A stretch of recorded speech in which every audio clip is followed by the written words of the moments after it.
নমস্কার বন্ধুরা, নবরান্নাঘরে একটা নতুন রেসিপিতে তোমাদের সবাইকে আবারও অনেক অনেক স্বাগত।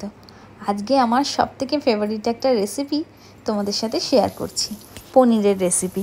আর জানোই তো, যাই বানাই, যাই ভালো লাগে সেটাই তোমাদের সাথে শেয়ার করি। তাই পনিরটা বানাচ্ছি, ওটাও শেয়ার করলাম।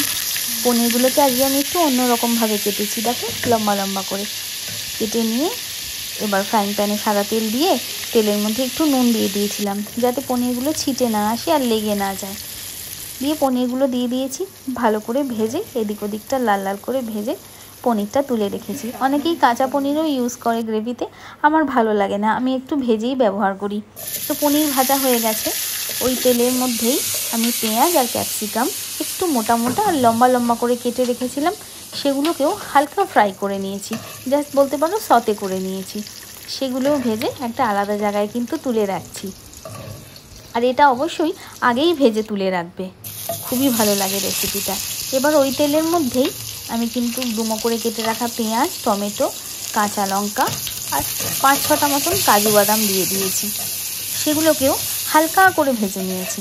ভেজে নেওয়ার পর এগুলোকেও কিন্তু একটা প্লেটের মধ্যে তুলে রাখছি। আর দেখো, যে প্লেটটায় পনির কেটে রেখেছিলাম, পনিরের জলটা ছেড়েছিল, ওই প্লেটেই তুলে রাখছি, কারণ ওই জলটা আমি ফেলে দিইনি। ওই জলটা দিয়েই আমি এই পেঁয়াজ আর টমেটো, কাজু বাদামটা একসাথে কিন্তু বেটে নিয়েছিলাম। এবার ফ্রাইং প্যানে তেল নিয়ে ওর মধ্যে দিয়ে দিলাম জিরে, মানে গোটা জিরে আর শুকনো লঙ্কা। গোটা জিরে আর শুকনো লঙ্কা ফোড়নটা হয়ে যাওয়ার পর ওই পেঁয়াজ, কাজু বাদাম, টমেটো, কাঁচা লঙ্কা বাটার যে মিশ্রণটা, ওটা দিয়ে দিয়েছি।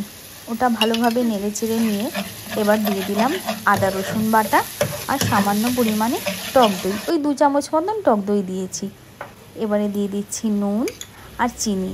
পনিরের আইটেম একটু মিষ্টি মিষ্টি হলেই ভালো লাগে আমার, তোমরা মিষ্টি পছন্দ না করলে স্কিপ করতে পারো, কিন্তু সামান্য একটু চিনি কিন্তু দিও। এরপর দিয়ে দিলাম হলুদ গুঁড়ো আর লঙ্কা গুঁড়ো দিয়ে ভালো করে মশলাটাকে কষিয়ে নিয়েছি। মশলা কষিয়ে একদম যখন রেডি হয়ে গেছে, তখন কিন্তু সেই ভেজে রাখা পেঁয়াজ আর ক্যাপসিকামটা যেটা তুলে রেখেছিলাম, ওটা দিয়ে দিলাম। এবার আবারও ভালো করে মশলার সাথে মিশিয়ে নিচ্ছি আর সামান্য জল দিয়ে দিয়ে গ্রেভিটাকে রেডি করে নিচ্ছি। ভালো করে কষিয়ে নিয়ে যখন পেঁয়াজ আর ক্যাপসিকামটা হালকা নরম হয়ে যাবে, তখন কিন্তু দিয়ে দিচ্ছি ভেজে তুলে রাখা পনিরটা। পনির দিয়ে এবার হালকা হাতে নাড়বো, কিন্তু পনির দিয়ে আর বেশি ঘাটাঘাটি করা যাবে না, কারণ পনির ভেজে ফেলেছি, এমনি পনির নরম, ভেঙে যেতে পারে। হালকা করে নিয়ে ফ্রাইং প্যানটা ঘুরিয়ে ঘুরিয়ে গ্রেভিটা রেডি করে নিয়েছি। ব্যাস, এবার কি, ওপর থেকে দিয়ে দিলাম গরম মশলা গুঁড়ো আর অনেকটা পরিমাণে ঘি। আর এই যে ঘি দিলে যে পনিরের স্বাদটা আরও খুলে বেরিয়ে আসে, আমার খুব ভালো লাগে। ঘি দিয়ে দিয়েছি, পনির একদম ফুটে তৈরি। ব্যাস, সার্ভ করে নিচ্ছি। আর এই পনিরের রেসিপিটা তোমাদের কীরকম লাগলো আমাকে জানাতে ভুলো না কিন্তু।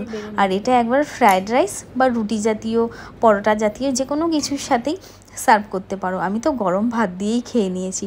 আর ভালো লাগলে অবশ্যই চ্যানেলটাকে একটা সাবস্ক্রাইব করে দিও। তো চলো, সবাই খেতে থাকো আর খাওয়াতে থাকো।